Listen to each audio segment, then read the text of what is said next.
When Jerry and I first got married, I had an expectation of what marriage was going to be like. When you are a single woman before you get married, you bring in an expectation with you as to what it's going to hold, what it's going to feel like and be like, and what you need to bring and what he will be bringing. And the expectation that we gather about what marriage will be like probably comes from a couple that we have seen model marriage. And for me, that couple was my parents. They have been married 40 years at this point, and they are a beautiful couple. And I need to tell you a little bit about my mom and dad, because it helped to form what I thought marriage was going to be like. My daddy is the kind of man that needs my mama. He needs his wife. Anytime my father is dressed nice, that is because my mama has laid out everything from the socks to the tie. The whole thing, she has laid it out. God forbid my mom had to leave the four of us at home alone with my father. She had a trip or something, which rarely ever happened. But if it did, that meant we were going to eat cereal 3 times a day until she got back. That's just what it meant. He would try his best to get our little pigtails ready for school, but it would just be sticking up all over the place because he didn't know what he was doing. My dad wasn't a particularly handy guy, so he wasn't, involved in all of the details of washing dishes or helping to fold clothes or anything like that. That's the kind of stuff that my mom did. I brought this expectation with me into marriage. I thought that I would be able to bring in this ability to help clean up my man's life. I thought that I would save him from the barbarianism of being a single man, that he needed me, that whoever I married was going to be blessed having been married to me. That's just what I thought. I thought I would come in, be the Martha Stewart of his existence, and bring order where there has been no order, and structure where there has been no structure, and just help this brother out. That's what I thought. What you need to know about my husband, Jerry Shirer, is that he's the youngest of 3, grew up in a single-parent home. So while everyone else was out either going to school or working to help to bring money into the house so that they could have just the bare necessities, what they needed, his job was to have the whole house clean and dinner cooked for his entire family. That was his job. He wasn't married until he was 29 years old, lived by himself until then, so he had to clean up his own space. He had to cook wonderful meals for his family, for himself, and he did a great job of all of those things. I didn't know this really till I got married, and then I discovered that I had married Chef Boyardee. But I didn't realize this. We got married, and I thought, I was just going to bring all this stuff to the table that would just inspire him and bless him. He would rise up and call me blessed. That's what I thought. So I remembered that first week of marriage, our first couple weeks in, and I remember washing our clothes. And as a brand new wife, when you wash and fold the clothes, you don't wash and fold them and put them away. You wash and fold and leave them folded clothes right there in that basket so that brother can come home and see that you washed and folded his clothes. He did. He came home from work. He saw that I had washed and folded the clothes. He thanked me, kissed me on my cheek, and then proceeded to unfold and refold his clothes the way he likes them folded.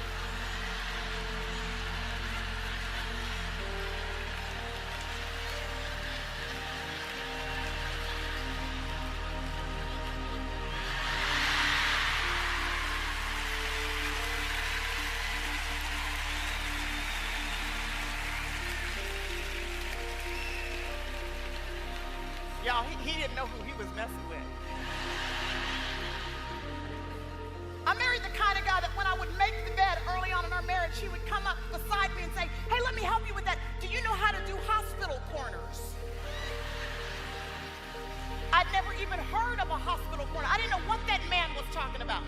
He had a military kind of upbringing, traveled around a lot, so he brought that order and that structure. This man knew how to do everything better than me. He knew what cleaning products worked better than other cleaning products, and how to clean things, and how to fold clothes in these neat little squares, these neat little squares, these neat little squares.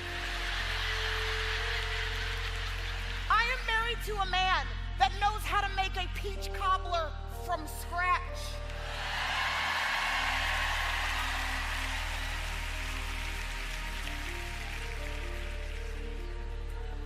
So early on in our marriage, I was not impressed by any of this.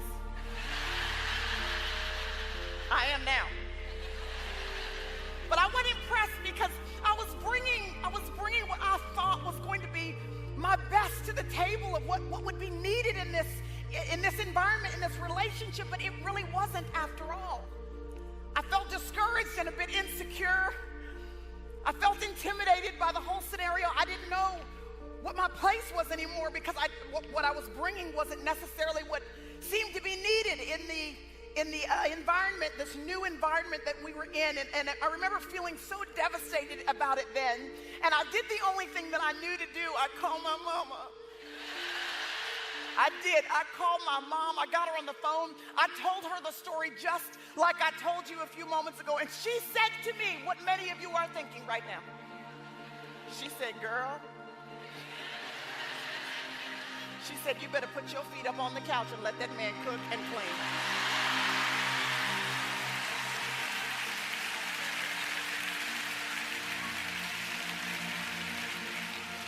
Can somebody say amen? Anybody want to say amen? I remember feeling so discouraged, literally tears running down my cheeks as I felt this insecurity because I was bringing what I thought was my best to this situation, and my best wasn't needed. It wasn't good enough. That's not what I needed in that scenario. And it occurred to me as I looked back, as I thought about this particular message that I want to share with you today, it occurred to me as I looked back over the past 15 years that Jerry and I have been married, that little scenario, all the enemy needs is a little scenario. Even when you look back, it's not even an important scenario. He just needs one little opening to be able to peer through and pull open so that he can step in that particular area in your life. And it was that one little sliver that he would use to his advantage against me, still will to this day, if I allow him to. If I don't stand guard, he will make me think that in my mothering and in my ministry and in my marriage, that my best isn't good enough. And I wonder if there's anybody in this room and you are giving your best. You would never claim to be perfect, but you are purposeful and intentional in raising your kids, or in living a particular life as a single woman, or in your marriage, or on your job, or in your ministry. You are bringing your best, but it just seems to you that your best doesn't seem to be good enough. Sir, that stops you from being the Tarzan you were meant to be is that you have nothing to submit to that's bigger than you. There has to be something in every man's life that's bigger than him, that challenges him and intimidates him and motivates him and gives him a reason to commit. So God says, I'm going to be the head over you, and I'm going to make you the head of the house. And I'm going to be bigger than you, so that when you go home, you can be larger than life. And he said, we're going to flow together.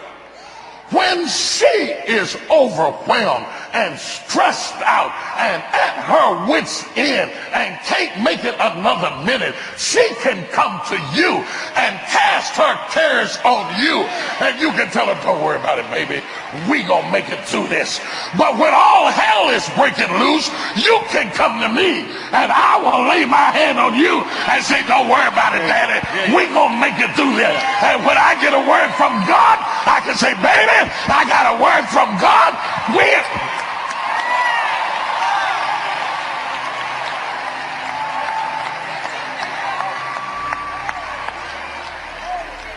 It's not about you being weaker. It's not about her being weaker. It's not about her not being strong. It's not about her not being competent. It's not about who got the most degrees. And it's not about who makes the most money. It is about structure. It is about order. And any corporation that has no structure has corruption.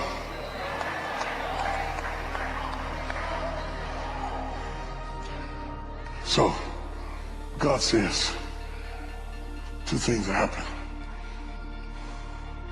If you stop manning up, he has to.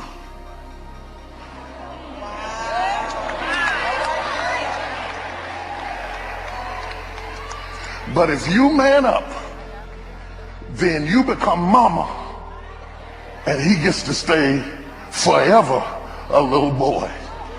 And now instead of having 3 kids, you got 4.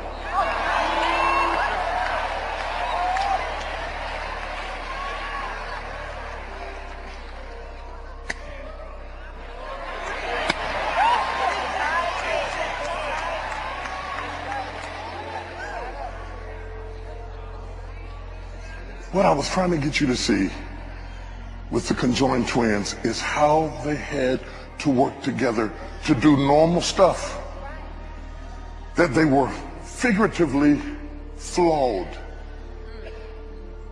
both of them in some way, yet joined together. They had to find a way to make it in spite of abnormalcies. You go first, and then I'm coming in later. And that's the way you have to make it. Both of you broken in some way, submitting yourselves one to another. Submitted to a concept. We are in this together. We got to take this bath together. We got to cook this food together. We got to make it to this car together. We got to communicate together, because if we don't communicate, it's going to be to the detriment of both of us. Later in the interview, we found out that splitting them now would kill them both.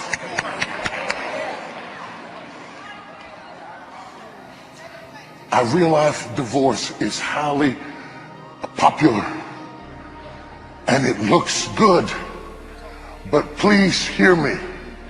When you split up, both of you will bleed. You will bleed. You will bleed. There will be hemorrhaging. Your children will bleed, because you are joined together. What God has joined together, let no man put asunder. Now, I know you can do whatever you want to do. You grown 3 times 7 plus, put on your pants just like that you did. I get that. I'm not saying you can't do it, but get some bandages, get some tourniquets, and get some oxygen. There will be bleeding. Financial bleeding, emotional bleeding, long-term bleeding, guilt bleeding, children bleeding. There will be bleeding. Cutting loose something that has become a unit will cause blood. You understand? It will cause blood. See, we live in a generation where we are advertising all these answers.